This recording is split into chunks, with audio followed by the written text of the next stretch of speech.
É missão da igreja conduzir pessoas para Jesus, não convertê-las, mas apontar para Jesus. Essa, inclusive, foi a missão também dos profetas, que, pela pregação da palavra, apontavam para Deus, como o profeta Jonas, que pregou para uma cidade de 120 mil pessoas, falando sobre o juízo, a justiça, a santidade de Deus. Portanto, é missão da igreja apontar para Cristo, confiando totalmente no poder da palavra de Deus, no poder do Espírito de Deus, para transformar vidas. Sabe aquelas vidas que você acha que não tem mais jeito? Aquelas vidas que você acha que não tem salvação? Aquelas vidas que por alguma razão você não consegue encontrar esperança, porque a miséria em que elas se encontram parece demonstrar isso. Essas vidas também. Porque a confiança da igreja está no poder de Deus que se manifesta pelo Espírito Santo e pela Santa Palavra, que operando no coração do pecador são eficazes, são suficientes, são poderosos para transformar até o pior dos pecadores, até o mais miserável dos homens. É poderoso para operar. Mas como a igreja faz isso? A igreja dá testemunho da glória de Deus. A igreja proclama a glória de Deus, anunciando a palavra e vivendo segundo a palavra pela graça de Deus, não iludindo as pessoas como se já fôssemos perfeitos, a ponto de fazer eles olharem para nós e então entenderem que são incapazes de viver com Cristo por tamanha aparência de distância. É um erro quando se faz isso. É um erro mostrar ao mundo a ideia de que somos perfeitos, porque o mundo olhará para nós como se de fato fôssemos em nós mesmos melhores do que eles. Nós temos que mostrar ao mundo o poder de Deus para salvar até o pior dos pecadores e elevar este pecador, pela graça divina, a uma vida nova, mas que qualquer um pode alcançar pelo poder do Espírito e da palavra do Senhor. Portanto, é missão da igreja viver para a glória de Deus, testemunhando a beleza, a graça do Senhor que opera continuamente nela. E foi isso que o Senhor Jesus fez. Foi exatamente isso. Nós estamos vendo os evangelhos, mas como nós avisamos desde o início, nós estamos sendo guiados por Mateus. Mas como Mateus não tem todo o testemunho dos 3 anos de vida e também o sofrimento, morte, ressurreição do Senhor Jesus, não tem todos os detalhes, nós estamos acompanhando por Mateus, Marcos, Lucas e João, mas sendo guiados por Mateus. E nós hoje veremos o capítulo 8, versículo de 1 a 22, um bloco maior. E veremos o que o Senhor Jesus faz e o que Deus fala ao nosso coração por esse texto. Eu gostaria então, já que lemos alternadamente esse texto, eu gostaria apenas de reler alguns versículos. Então vamos para Mateus 8, versículo 18 a 22. 18 a 22. Mateus 8, 18 a 22.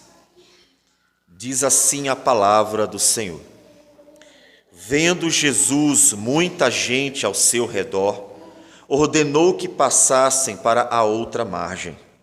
Então, aproximando-se dele um escriba, disse-lhe: Mestre, seguir-te-ei para onde quer que fores.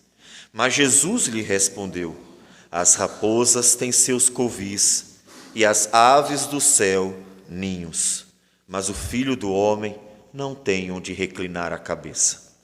E outro dos discípulos lhe disse: Senhor, permite-me ir primeiro sepultar meu pai. Replicou-lhe, porém, Jesus: segue-me e deixa os mortos os sepultar os seus próprios mortos. Senhor Deus amado, a tua palavra, ela é o teu poder para salvar. Assim como ela manifestou o teu poder criando todas as coisas. Porque por tua palavra o Senhor criou tudo o que existe nos céus e na terra. E por tua palavra o Senhor tem sustentado tudo o que há em todo o universo. E é também por meio da tua palavra que o Senhor transforma até o mais vil dos pecadores, para que o teu nome seja glorificado entre os mortais. Que o Senhor, ó Deus, seja engrandecido neste momento também, no culto ao Senhor, de forma que o Senhor possa falar pelo poder da tua palavra, operando pelo Espírito Santo, a fim de que vidas sejam transformadas, edificadas, fortalecidas, consoladas, exortadas e assim abençoadas pelo Senhor, para o louvor da glória do teu nome. Que o Senhor nos abençoe, ó Deus, é o que nós te pedimos, em nome do Senhor Jesus. Amém, Senhor. Amém. Nós vimos Mateus capítulo 5 a 7, um sermão extraordinário, um sermão em que o Senhor Jesus, ele aplica a profundidade da Escritura ao coração do pecador. Diferente dos homens que tendem ao legalismo, faça, não faça, faça, não faça, faça, não faça, o Senhor Jesus mostrou que o que Deus quer e o ponto de partida para uma vida agradável a Ele é o coração. Como diz a Escritura: filho meu, dá-me o teu coração. Porque, como disse Jesus, é dele que procedem as fontes da vida. E como também disse o Senhor Jesus em Mateus capítulo 6, versículo 21, porque onde está o teu tesouro, aí estará também o teu coração. A palavra de Cristo, de tal modo extraordinária, operou naquele momento nos corações que eles ficaram encantados. Não podemos dizer que ainda é o momento da conversão deles, mas algo aconteceu de tal modo que diz o texto no final do sermão de Cristo Jesus, que quando Jesus acabou de proferir estas palavras, estavam as multidões maravilhadas da sua doutrina, porque ele as ensinava como quem tem autoridade e não como os escribas. Então, nós seguimos o texto, mas não mais com palavras de Cristo. Nós já mencionamos anteriormente, e é importante que os irmãos saibam disso bem direitinho, que Mateus não tem um foco cronológico. Lucas já tem uma preocupação cronológica maior. Lucas procura colocar os fatos em ordem. Já Mateus não tem essa preocupação, porque o seu propósito é mais temático, ou seja, Mateus organiza os textos para cumprir um propósito dentro de um tema em cada bloco. Por isso, nós vamos ver agora que Mateus de 8 a 22 é uma organização de eventos de Cristo em que ele está agora agindo. Ele não está falando, ele está agindo, ele está operando, ele está mostrando seu amor, sua graça, ele está mostrando que veio cumprir a lei, e o cumprimento da lei era bênção para o seu povo, que deve suscitar em você já uma questão. Você já perguntou a si mesmo, ou já refletiu, portanto, como o viver para a glória de Deus redunda em bênção para a tua vida e para a vida dos outros ao seu redor? Se as pessoas pensassem um pouquinho nisso, que é verdade, elas seriam abençoadas, porque no viver para a glória de Deus, elas colhem os frutos para si mesmo e também para os outros ao seu redor. E é o que Jesus faz. Portanto, vamos ver o que Jesus está fazendo, como Mateus organizou de propósito para nos ensinar algo. O capítulo 8, versículo 1, diz que descendo então Jesus do monte, então encerrou o sermão, aparece um leproso. Como nós falamos, vários enfermos vão aparecer diante de Cristo e Cristo vai operar ali. O primeiro deles foi o leproso, que se aproximou de Jesus. Aí diz o texto que, tendo se aproximado, adorou, dizendo: Senhor, se quiseres, podes purificar-me. Essa palavra adorou, eu não consideraria como a mais adequada. Por quê? Você não pode imaginar um judeu adorando um homem, tendo em vista que não havia neles a compreensão de que o Messias era o próprio Deus, o Filho de Deus, portanto, Deus de Deus. Não havia essa compreensão neles. A palavra adorar, ela tem 3 significados básicos. Pode ser adorar como uma referência cultica, ritualística, de se prostrar perante um altar.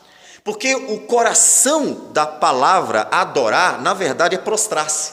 Esse é o significado mais íntimo dela, o significado mais puro dela, ou a raiz dela, é prostrar-se. É alguém que se prostra.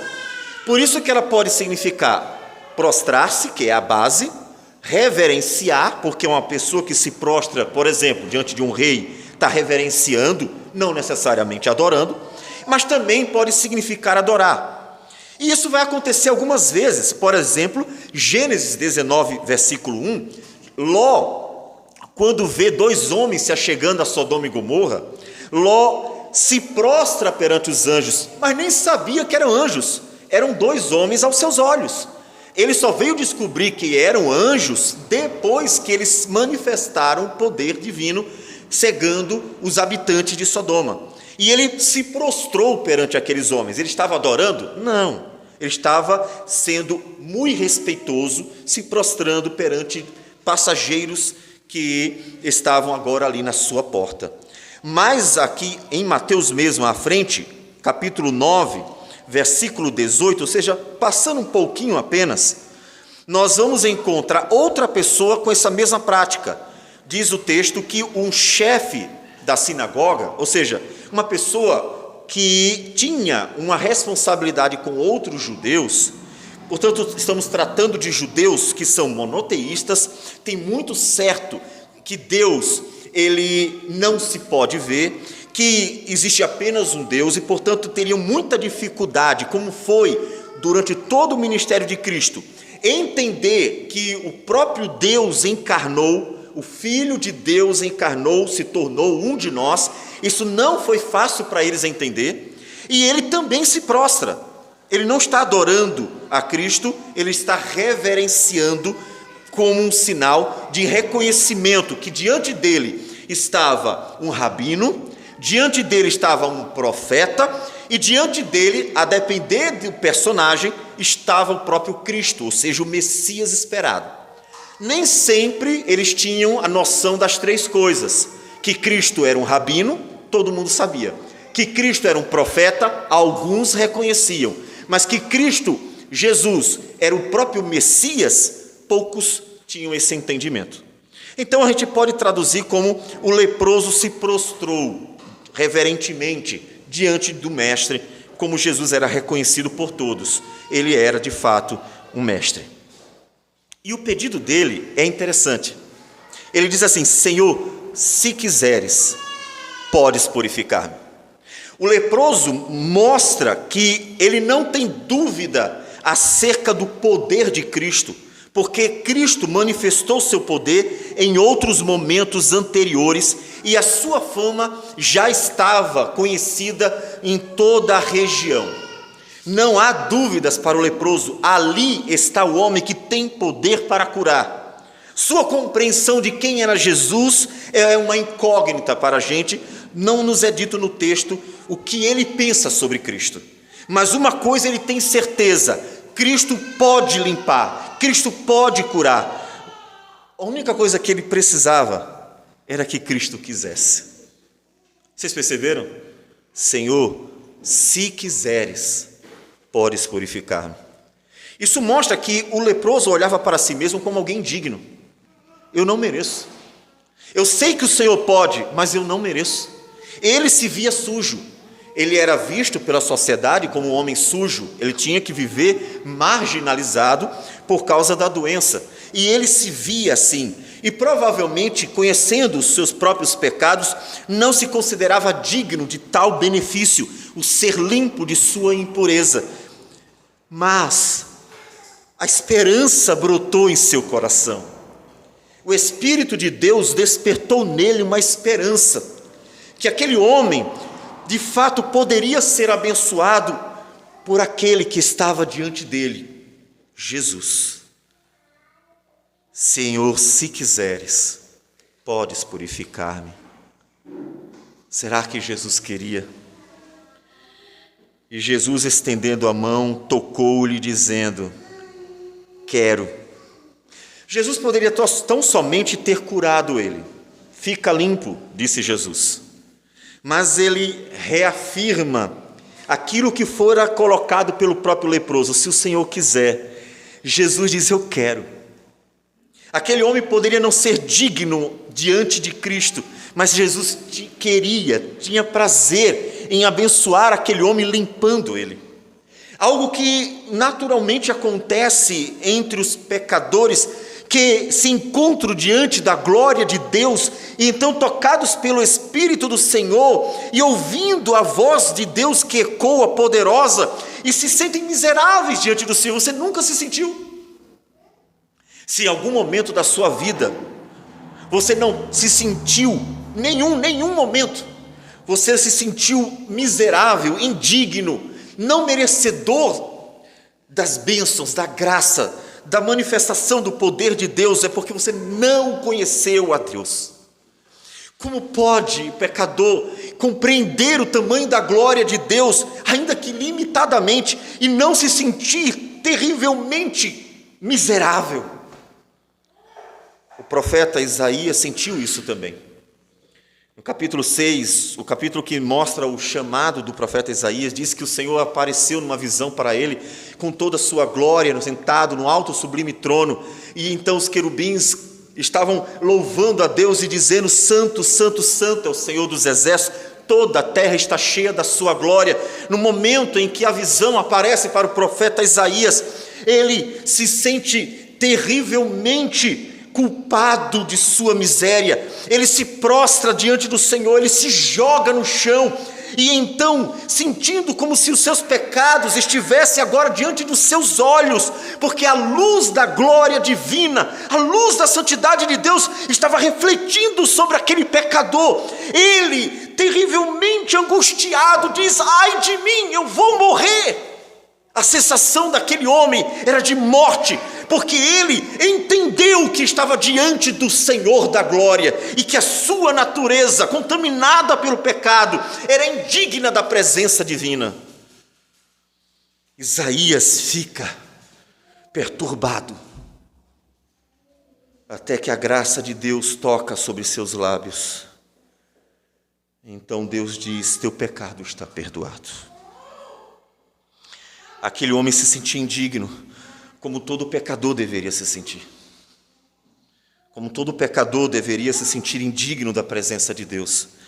É por isso que conhecer a Deus é ter duplo sentimento. De um lado, é ter a sua natureza realçada, ou seja, os seus pecados, eles ficam diante de seus olhos acentuados, porque a luz divina reflete sobre a sombra dos pecados humanos. Ao mesmo tempo, ao ver a graça do Senhor, é ter um profundo sentimento de gratidão, porque entendeu a dimensão da sua miséria, destacando mais ainda o tamanho da graça divina. Senhor, tu queres, tu podes, Senhor, mas tu queres. Ele encontra a graça, perceba a graça. A graça divina é: eu quero. Ele não chegou para Jesus e disse: Senhor Jesus, o Senhor tem obrigação de me curar, porque o Senhor tem poder e eu estou pedindo, então o Senhor tem que me curar. Ele não exigiu, ele mostrou sua miséria, ele mostrou sua condição triste, e esperou a benevolência, a bondade, a graça. Quando Jesus diz: quero. É o mesmo que ele dizer: eu serei gracioso contigo, eu serei bondoso contigo, eu serei amoroso contigo, eu serei assim contigo. O ato de Jesus de curar aquele homem é uma manifestação da graça. Como deveria se sentir aquele homem? Como você se sente depois que você conheceu a graça do Senhor, se é que você conheceu?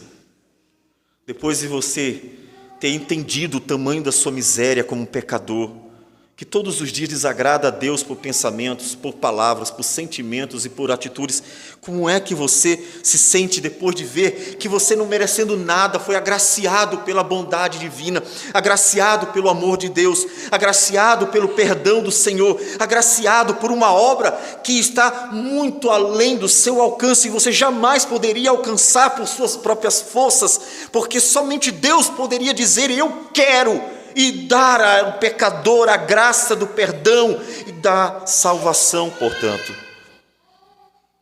Como você se sente? Você percebe que um cristão ingrato talvez seja o mesmo que não cristão? Porque como pode alguém receber tantas bênçãos e não ter um coração grato ao Senhor? Você não entende isso? Como pode alguém ser tão abençoado com uma bênção tão incrível e não ter um coração profundamente grato, profundamente satisfeito, contente, feliz, porque foi abençoado com toda sorte de bênção nas regiões celestiais em Cristo Jesus, como diz Paulo em Efésios capítulo 1, versículo 3. Jesus disse: eu quero. Jesus disse: eu quero te limpar. Jesus disse: eu quero te purificar. Jesus disse: eu quero. O poder ele tem, mas a vontade dependia, portanto, só dele também. E ele disse: eu quero.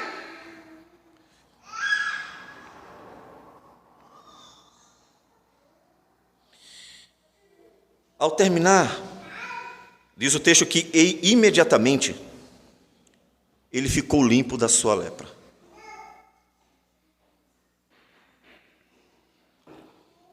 A palavra do Senhor, ela é eficaz.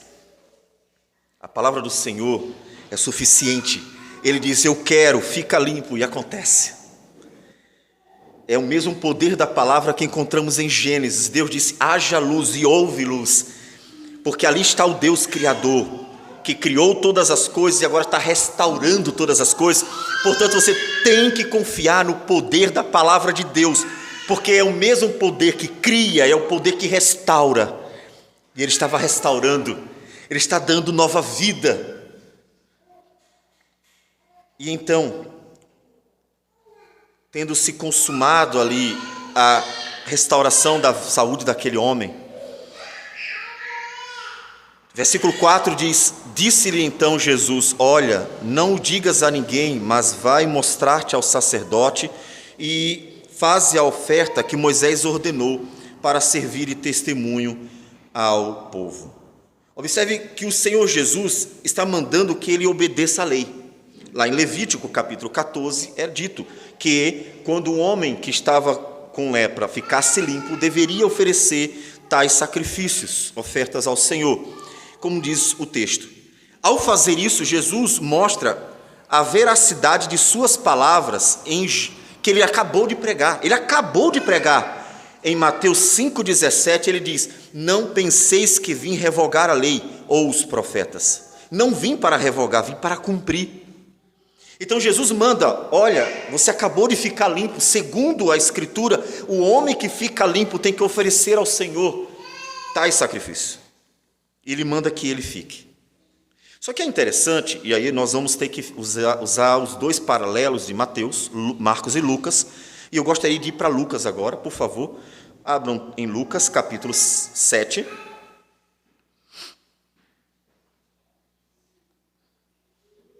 Melhor dizendo, confundindo. Marcos, capítulo 1, Lucas 7 vai ser logo em seguida.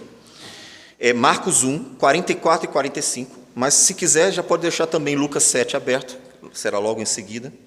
Mas primeiro vamos em Marcos 1, 44 e 45. Porque o Evangelho de Marcos, ele traz uma informação a mais que Mateus não traz. Em Marcos capítulo 1, versículo 44 e 45, Jesus diz: olha, não digas nada a ninguém, mas vai mostrar-te ao sacerdote e oferece pela tua purificação o que Moisés determinou para servir de testemunho ao povo. A mesma palavra. Mas o versículo 45 diz: mas tendo ele saído, entrou a propalar muitas coisas e a divulgar a notícia, a ponto de não mais poder Jesus entrar publicamente em qualquer cidade, mas permanecia fora em lugares ermos, e de toda parte vinham ter com ele. Ele não obedeceu. Não vamos ressaltar aqui o ele não ter obedecido o que Jesus disse: vai e oferece o sacrifício, a oferta que o Senhor ordenou por meio de Moisés. Em vez disso, ele saiu a divulgar por todos os lugares o que Jesus fez por ele. Não é a desobediência daquele homem que a gente vai ressaltar aqui, mas aquele homem estava com certeza muito feliz, estava muito, extraordinariamente encantado. Por quê? Porque aquele homem estava divulgando para todo mundo. É o que eu acabei de dizer para você. O que foi que Jesus fez por você? O que foi que Cristo fez por você? Você conseguiu entender a dimensão da sua miséria? Você conseguiu entender a dimensão do pecado? Você conseguiu entender a profundidade do que significa estar debaixo da ira de Deus por causa do pecado?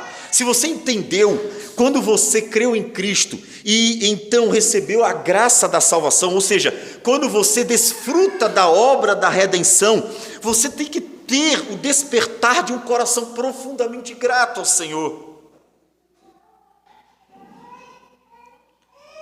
Não tem como não ser grato.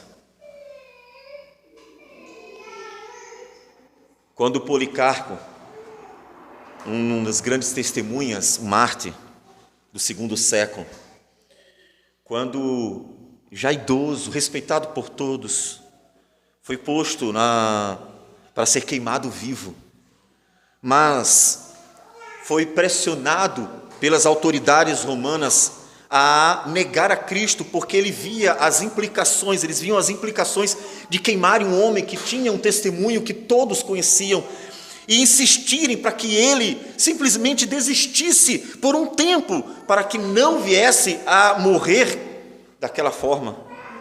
A resposta de Policarpo foi: o Senhor nunca me fez mal algum.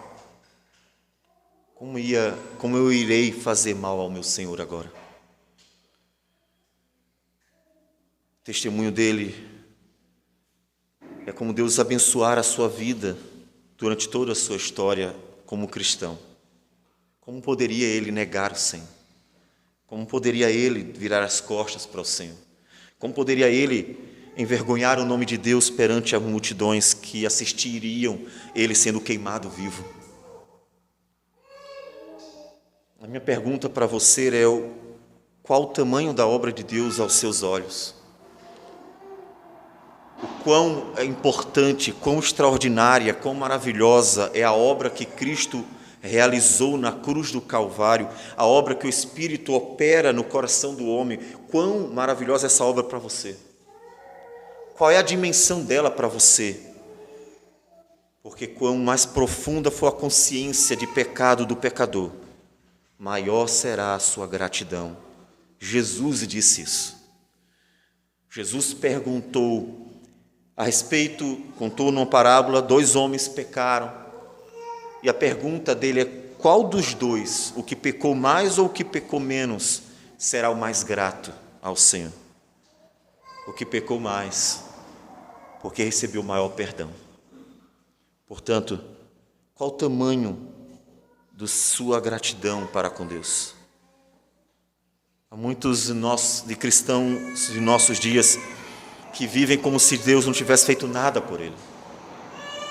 A cristandade de nossos dias está mais preocupada consigo mesmo do que com a glória de Deus, a ponto de não propagar a glória do Senhor e não demonstrar essa gratidão, essa satisfação que o leproso, que sabia de sua miséria, demonstrou ao ver a bondade de Cristo, que disse: eu quero, fica limpo. Ser grato a Deus é o mínimo que aquele que recebeu do Senhor a graça, da bondade, do amor de Deus. Como diz o apóstolo Paulo, em Romanos, capítulo 5, versículo 8: mas Deus prova o seu próprio amor para conosco, pelo fato de ter Cristo morrido por nós, sendo nós ainda pecadores. O amor de Deus deve suscitar gratidão em nosso coração. Essa é a primeira obra desse bloco que nós estamos vendo. Primeira cura que Jesus realizou, mas não é a única. Versículo 5 diz o texto que, tendo Jesus entrado em Cafarnaum, apresentou-se-lhe um centurião implorando: Senhor, o meu criado jaz em casa, de cama, paralítico, sofrendo horrivelmente. E Jesus lhe disse: eu irei curá-lo. Nós vamos para Lucas 7, mas só espere um pouquinho. Observe alguns pontos que nós encontramos já em Mateus. O centurião, ele não é judeu. O centurião é romano, portanto ele é um gentil. É alguém que os judeus não podem conviver deliberadamente. Aquele homem era amigo do povo judeu, ele inclusive edificou a sinagoga, mas ele não é um judeu. Ele não é tratado como judeu. Vamos ver isso em Lucas 7. Em Lucas 7, ele é tratado como ele é amigo do nosso povo. Mesmo assim, o Senhor Jesus prontamente, ele diz: eu irei curá-lo. Observe a atitude de Jesus que nenhum fariseu teria em hipótese alguma, porque o fariseu iria se agarrar a seu farisaísmo, seu legalismo de tradições tolas, em que para ele não poderia ir abençoar aquele homem pelo simples fato de ser um gentil, coisa que a Escritura nunca ensinou. Como sabemos isso? Sabemos porque em Atos capítulo 10, versículo 28, quando o apóstolo Pedro tem a visão daquele lençol com os animais impuros, e Deus dizendo para que ele matasse e comesse, aquele texto que fala da entrada dos gentios na salvação, o apóstolo Pedro deixa bem claro, quando chega para o centurião e entra na casa dele para pregar o evangelho, ele diz: vós bem sabeis que é proibido a um judeu ajuntar-se ou mesmo aproximar-se a alguém de outra raça. Eles não iriam. Pedro não iria também. Ele só foi porque Deus ordenou: vá. Só que diferente de Pedro e dos outros judeus, Jesus simplesmente diz: eu irei curá-lo. Jesus iria quebrar uma tradição, porque não é escritura, não foi ordenado por Deus isso. Era uma tradição judaica.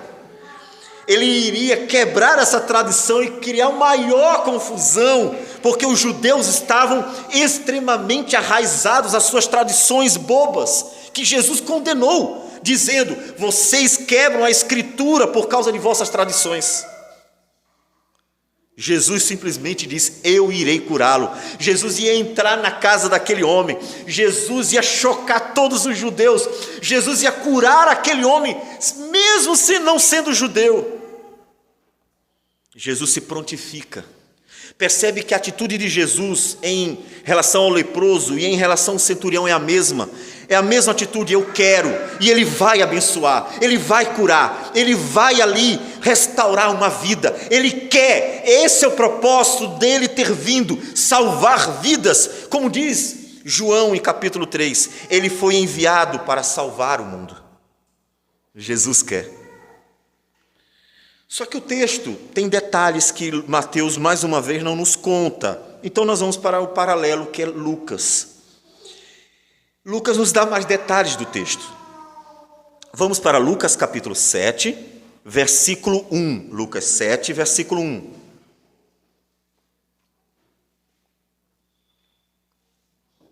Tendo Jesus concluído todas as suas palavras dirigidas ao povo, entrou em Cafarnaum. E o servo de um centurião, a quem este muito estimava, estava doente quase à morte. É então a mesma questão. Começa agora as diferenças. Tendo ouvido falar a respeito de Jesus, Jesus está conhecido, enviou-lhe alguns anciãos dos judeus. Observe o primeiro ponto, ele creu naquilo que ele ouviu sobre Jesus. Disseram para ele que havia um homem chamado Jesus que estava realizando coisas extraordinárias. Se aquele homem, um cidadão romano, um centurião, não acreditasse no testemunho, teria desprezado, mas ele acreditou. E acreditou mandando homens para irem lá. Observe, em Mateus a impressão que você tem é que o próprio centurião estava lá. Mas não é isso que acontece. Ele envia alguém em seu nome. O que acontece? Quando alguém é enviado em nome de outra pessoa, ela é uma representante legal daquela pessoa. Portanto, o que ela disser é como se a outra estivesse dizendo. É o papel de um embaixador. Então, quando Mateus diz que Jesus se deparou ali com um homem que tinha um servo que estava doente, a impressão de ser o próprio centurião é porque quem estava ali em nome do centurião fala em nome dele, como se fosse ele. Lucas detalha e diz, não, mas não foi ele quem foi, né? Foi uma comitiva. Então ele enviou alguns anciãos dos judeus, pedindo-lhe que viesse curar seu servo. Então a comitiva de judeus foi até Jesus. Observe, Jesus não conversou com o romano, Jesus conversou com os judeus. Mesmo assim, se prontificou a ir curar aquele servo na casa, conforme o centurião pedira. E estes, chegando-se a Jesus com instância, lhe suplicaram, dizendo, ele é digno que lhe faças isto, porque é amigo do nosso povo, e ele mesmo nos edificou a sinagoga. Ele não é apontado como judeu, mas é apontado como um homem que de fato era piedoso. Perceba, portanto, que sendo gentil, não sendo judeu, mas era um homem temente, era um homem piedoso, mesmo não sendo um judeu. Então, como nós já vimos, Jesus disse, eu vou. Então Jesus foi com eles. E já perto da casa, o centurião enviou-lhe amigos para lhe dizer. Agora observe que não são judeus que são enviados, são amigos. No primeiro momento, Lucas deixa claro que ele enviou uma comitiva de judeus para falar com o rabino, porque é uma questão de raça. Agora, o texto nos diz que ele enviou amigos, que não sabemos de qual origem. Ele enviou amigos. E esses amigos mandam um recado do centurião. Senhor, não te incomodes, porque não sou digno de que entres em minha casa. Os judeus, por causa do testemunho da piedade do centurião, de ser um homem que esteve o tempo inteiro apoiando os judeus, disseram para Jesus, ele é digno que faças isto. A visão dos homens, um homem que faz boas obras é um homem digno. A visão do centurião sobre si mesmo, a visão dele sobre quem ele de fato é, não os olhos dos homens por causa de um prédio construído, a sinagoga que ele mesmo ajudara a construir, mas um homem que conhece seu coração, que conhece seus pecados, que conhece sua miséria, ele diz, eu não sou digno. Portanto, mais um indigno, não só o leproso, mas o próprio centurião. Ele olha para si mesmo e vê quem ele é de fato. Ele não era digno da presença de Jesus. Essa sempre tem que ser a primeira atitude de um homem diante de Deus. O reconhecimento de não ser digno. Eu não sou digno do Senhor. Mas por que você está aqui? Porque Ele é bom. Porque Ele é bom. Mas é diante disso que Ele dá um testemunho de fé que faz Jesus ficar admirado. texto de Lucas continua dizendo: por isso eu mesmo não me julguei digno de ir ter contigo. Observe como aquele homem reconhecia sua miséria diante de Jesus. Ele sabe que ele mesmo não é digno, porque por mais que seja visto como um homem piedoso diante dos outros, ele conhece sua realidade, ele não é digno de fato. E ele não foi até Cristo porque se considerou indigno da presença do rabino, do mestre, do profeta, do Cristo, o testemunho que ele deva ter ouvido acerca de Jesus. Ele se considerou indigno de estar diante do Senhor, mas deu um testemunho extraordinário. Porém, manda com uma palavra e o meu rapaz será curado. Não sabemos o teor, o conteúdo do testemunho que deram sobre Jesus, quantos falaram sobre Jesus e o que disseram sobre Jesus, mas a palavra, o testemunho que deram sobre Jesus encontrou guarida no coração daquele homem. O Espírito fez com que fosse guardado por ele. Aquilo ali impactou. A palavra de Deus de fato entrou no seu coração. E o testemunho de tal modo marcar a sua vida, que ele passou a ter uma certeza: Cristo realmente poderia realizar aquela obra de uma forma extraordinária. Manda com uma palavra e o meu rapaz será curado. Porque eu também sou homem sujeito à autoridade. Tenho soldados às minhas ordens e digo a este: vai, e ele vai, e a outro: vem, e ele vem. E ao meu servo: faze isto, e ele faz. Ou seja, assim como eu sei, eu tenho autoridade para dar ordens aos meus soldados, e eles vão me obedecer. Eu sei que o Senhor tem a autoridade para mandar, e tudo que o Senhor mandar vai acontecer. Isso se chama fé. Jesus reafirma isso. Ouvidas estas palavras, admirou-se Jesus dele, e voltando-se para o povo que o acompanhava, disse: afirmo-vos que nem mesmo em Israel achei fé como esta. E voltando-se para casa, os que foram enviados encontraram curado o servo. A fé daquele homem não está baseada nas suas ideias. Ele não pensou consigo mesmo: eu acho que ele pode, eu acho que ele tem condições, eu acho que ele pode fazer assim, assado. Ele não tirou aquilo da sua cabeça. Ele recebeu um testemunho fiel. Ele recebeu o testemunho daqueles que viram as maravilhas de Cristo, e foram também alvos das maravilhas de Cristo. Portanto, observe como é importante o testemunho da igreja. A igreja não tem que estar inventando algo que agrade o coração das pessoas para que elas entrem nas suas quatro paredes. Ela tem que pregar, testemunhar com fidelidade, porque aquele testemunho, esse testemunho fiel, é o poder de Deus para salvar vidas. As pessoas devem se achegar a Cristo por terem ouvido a verdade sobre Cristo, a palavra de Deus, e tão crido nela, crido no testemunho sobre Cristo Jesus. Porque o Evangelho é o poder de Deus para a salvação de todo aquele que crê. Mas voltando para Mateus, ele diz uma palavrinha que também não vai estar em Lucas. Jesus disse algo mais naquele final, já profetizando ou proferindo algo que iria acontecer, a entrada dos gentios no reino de Deus.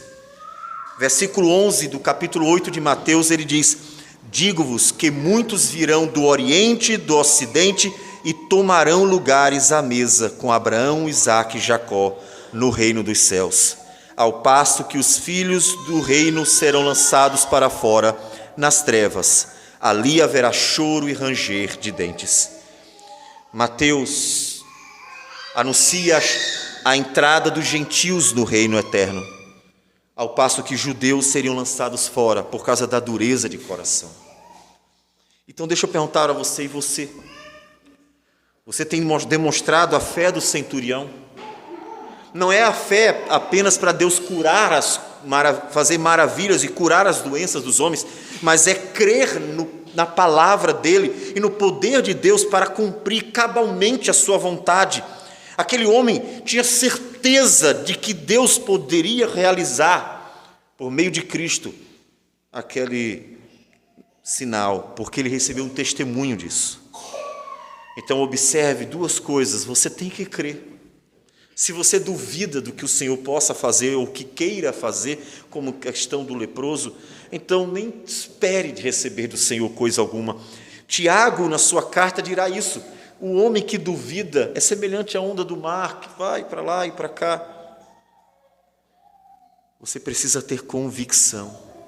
Lembre-se que foi com a dúvida que Satanás conseguiu derrubar Adão e Eva. Porque se Adão e Eva tivessem convicção de que Deus falara a verdade e de que, portanto, o conhecimento de Deus era suficiente para que eles tivessem vida e vida eterna, eles não teriam comido do fruto proibido, mas eles duvidaram, porque Satanás colocou dúvida no coração deles. A dúvida é a porta de entrada para a desgraça do homem.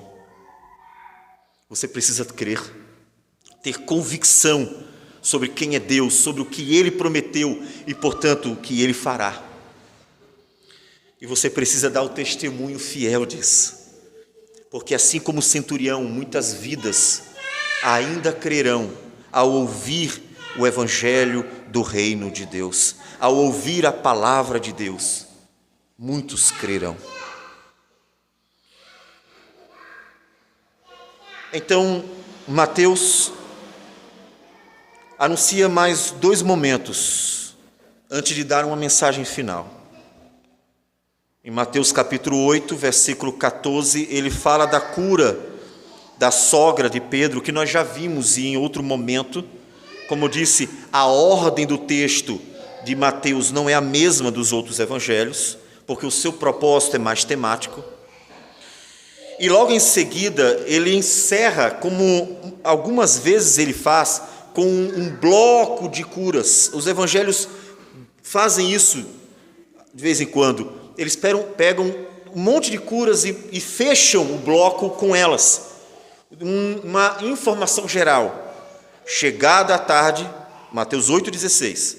Chegada a tarde, trouxeram-lhe muitos endemoniados, e ele meramente com a palavra expeliu os espíritos e curou todos os que estavam doentes, para que se cumprisse o que fora dito por intermédio do profeta Isaías: ele mesmo tomou as nossas enfermidades e carregou com as nossas doenças. Isaías 53. O que o Senhor Jesus estava fazendo era aquilo que ele mesmo dissera no seu sermão: eu vim para cumprir a lei. Ele estava cumprindo. Portanto, observe que Jesus abençoou aquelas vidas, curando, libertando, transformando, como cumprimento da palavra de Deus. Logo, era a vontade de Deus que ele fizesse aquilo, tanto para que se cumprisse acerca de quem ele era, o Cristo, o Filho de Deus, como também para manifestar a bondade de Deus, a glória de Deus para com os homens. Veja então que é vontade de Deus, e a Escritura nos mostra isso, inclusive no restante do Novo Testamento, que nós sejamos bênção. Aqui, é claro, a obra específica de Cristo, mas nele nós somos convocados a ser instrumento de bênção também. Assim como Jesus cumpriu a palavra de Deus sendo um instrumento de bênção e carregou sobre si as nossas enfermidades, o Novo Testamento nos ensina a sermos instrumentos de bênção nas mãos do Senhor, para manifestar ao mundo a glória dele, o amor de Deus, a misericórdia de Deus, a graça de Deus, a bondade de Deus, as suas virtudes. Foi assim que Jesus cumpriu a palavra do Senhor, sendo bênção. Tudo que Deus ordena é bom. Você está sendo bênção? Você está sendo bênção, um instrumento para levar vidas a Cristo Jesus, sendo bênção para elas, sendo um bênção para elas. Jesus aqui está realizando a obra da salvação. Nós estamos levando esta obra adiante. O que Jesus está fazendo é mostrar ao mundo que Ele é o Redentor, o cumprimento da Escritura, o Salvador do mundo. Nós fomos convocados pelo próprio Senhor Jesus, que em Mateus 28 diz: fazei discípulos de todas as nações. Nós levamos adiante a mensagem da obra que Cristo realizou, para abençoar vidas por meio da salvação. Você está fazendo isso? Hoje, mais do que nunca, temos todos os recursos para fazer Cristo ser conhecido, para levar a glória de Cristo adiante. Temos todos os recursos, porque nós temos todos os meios de comunicação a nosso dispor. Se alguns anos atrás apenas as mídias oficiais poderiam comunicar alguma coisa para as pessoas, quer boa, quer má, hoje qualquer pessoa pode fazer isso por meio da internet.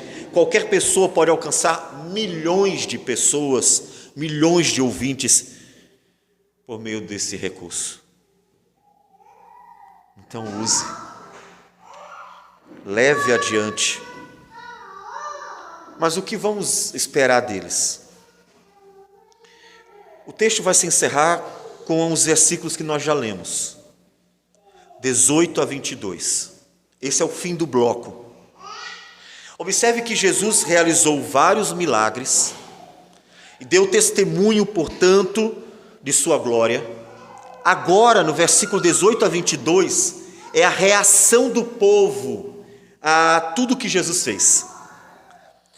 Jesus mostrou quem Ele era pelos sinais, e agora as pessoas vão dizer algo, agora as pessoas vão mostrar o seu interesse. Diz o texto então que aproximou-se um escriba, versículo 19, e disse: Mestre, seguir-te-ei para onde quer que fores. A reação das pessoas: Senhor, Tu és realmente o Cristo, eu quero te seguir para onde o Senhor for. Essa é a reação que a gente poderia dizer que Jesus estava querendo de todos. É isso mesmo? Muito bem, venha, siga, vamos caminhar junto. Eu vim para salvar vocês. Só que a reação de Jesus não é essa. A reação de Jesus não é simplesmente dizer assim: que bom, meu rapaz, vamos caminhar juntos, feliz por ter visto alguém que creu nele. A reação de Jesus é desafiá-lo. Portanto, a igreja tem que dar testemunho ao mundo da glória de Deus, levar adiante a obra da salvação, mas ela não pode mentir para o mundo. Ela não pode dizer ao mundo que ser cristão é só vida boa, é só vida fácil, que simplesmente é caminhar com Deus no paraíso, porque ainda não é. O paraíso ainda não chegou, vai chegar. O reino de Deus já chegou, mas a sua glória plena ainda não se manifestou, ainda não estamos no mundo sem pecado, ainda não somos imortais, portanto ainda não terminou, a obra não fora concluída. E precisamos dizer às pessoas isso bem claro. Jesus desafia aquele homem. As raposas têm seus covis, as aves do céu, ninhos, mas o Filho do Homem não tem onde reclinar a cabeça. Está pensando que vai ser fácil? Está pensando que me seguir é simplesmente todo dia ter multiplicação de pães e de peixes, cura e maravilhas, portanto nunca vou adoecer? Olha, andar com Jesus é não ter doença nunca mais. Se Ele cura todas as pessoas, então andar com Ele é nunca adoecer. Se acontecer alguma coisa, Ele vai lá e cura. Jesus desafia aquele homem. O Filho do Homem não tem onde reclinar a cabeça. Não vai ser fácil. Quem disse que ia ser fácil? Tanto que os discípulos, em outra ocasião, vão dizer: Senhor, nós deixamos tudo e te seguimos. E Ele dirá: vocês receberão a recompensa, tanto nesta vida quanto na vida por vir. Você entendeu isso? Há muitas pessoas que entram na igreja do Senhor sem essa compreensão que seguir a Cristo é viver uma jornada difícil, uma jornada de abnegação, uma jornada de lutas, uma jornada em que ela precisará ser firme até a morte, se preciso for, como os mártires. É uma vida difícil, porque ela terá que perseverar no mundo que caminha contrário, que odeia a Deus e que, portanto, estará sempre na contramão daqueles que amam ao Senhor e são amados por Ele. E é por isso que no primeiro desafio, muitas pessoas desistem. Primeira perseguição, vão embora. Jesus falou isso, nós vamos ver, na verdade, ainda, em Mateus 13, quando ele fala sobre as sementes que caíram em lugares diferentes. A pergunta é: você entendeu isso? Você está aqui por quê? Porque você viu ou alguém disse que tudo na vida cristã é fácil, que ele sempre tem empregos bons, que ele sempre vai ter tudo o que ele quer, que ele sempre vai conseguir uma vida cheia de vitórias e que nada de mal vai acontecer à vida do cristão? Se alguém disse a você isso, delete. Jesus não ensinou isso. Jesus, quando um homem disse: eu vou seguir o Senhor por onde o Senhor for, Jesus não pulou de alegria e disse: mais um dentro da igreja. Jesus desafiou ele. Você tem certeza disso? Você tem certeza que quer me seguir? Você tem certeza que quer ser um cristão? Tem certeza que quer andar comigo? Porque não é fácil, não. Quem disse a você que ia ser fácil? E é por isso que muitos desistem. E é por isso que muitos desistem. Um outro, todavia, versículo 21 diz que outro dos discípulos lhe disse: Senhor, permite-me ir primeiro sepultar meu pai. Replicou-lhe, porém, Jesus: segue-me e deixa aos mortos os sepultar os seus próprios mortos. Se você olhar superficialmente, você vai ter aquela impressão: que dureza de Jesus, o cara está no velório, deixa o cara enterrar o pai, né? Mas é claro que não é. Jesus não está no velório. O Senhor Jesus veio um discípulo chegar para ele e dizer assim: Senhor, eu quero te seguir, mas eu preciso cuidar dos meus pais. Quando eu terminar de cuidar dos meus pais, eu vou seguir o Senhor. Estou preso ali, eu não tenho como agora. A reação de Jesus é: segue-me e deixa que os mortos enterrem seus mortos. É uma referência ao mundo morto em seus delitos e pecados. Se alguém atrapalha a sua caminhada com Cristo, então talvez você não seja digno de caminhar com Cristo. Você não está demonstrando que entendeu a glória, a beleza, a maravilha que é andar com Jesus, mesmo sendo um desafio tremendo. Porque inclusive as melhores coisas são as mais difíceis. O Senhor Jesus deixa claro que nenhuma pessoa, coisa, nada pode ser um obstáculo. Tem alguma coisa sendo obstáculo para você seguir ao Senhor Jesus? Tem alguma coisa que está impedindo que você siga com o Senhor em toda a sua jornada? Então, temos um problema. Porque o grande mandamento da lei é: amarás o Senhor teu Deus de todo o teu coração. Não dá para dividir com ninguém. Amarás o Senhor teu Deus de toda a tua alma, de toda a tua força. Nada nem ninguém, nem os pais, nem os filhos, nem os cônjuge, nem amigo, nem trabalho, nem sonhos, nada pode ser um empecilho para você andar com Jesus. Porque se você me disser que alguma coisa na sua vida está impedindo de você se entregar totalmente a Cristo, é porque você então não se entregou nem um pouquinho a Ele. Jesus já tinha dito isso no sermão. Vocês lembram? Voltamos um pouquinho, Mateus 6, versículo, repito outra vez, 21. Ele disse: porque onde está o teu tesouro, aí estará o teu coração. Pula para o 24. Ninguém pode servir a dois senhores, porque ou há de aborrecer-se de um e amar o outro, ou se devotará a um e desprezará a outro. Você conheceu as maravilhas de Deus. Você viu como Ele é bom, poderoso, gracioso, maravilhoso de fato.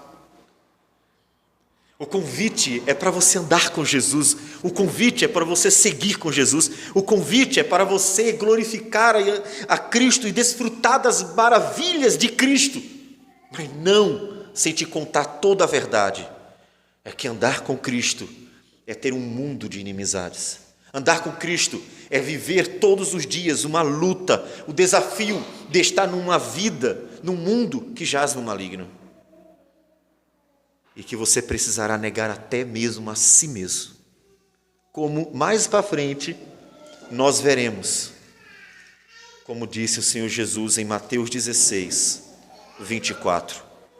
Então disse Jesus a seus discípulos: se alguém quer vir após mim, a si mesmo se negue, tome a sua cruz e siga-me.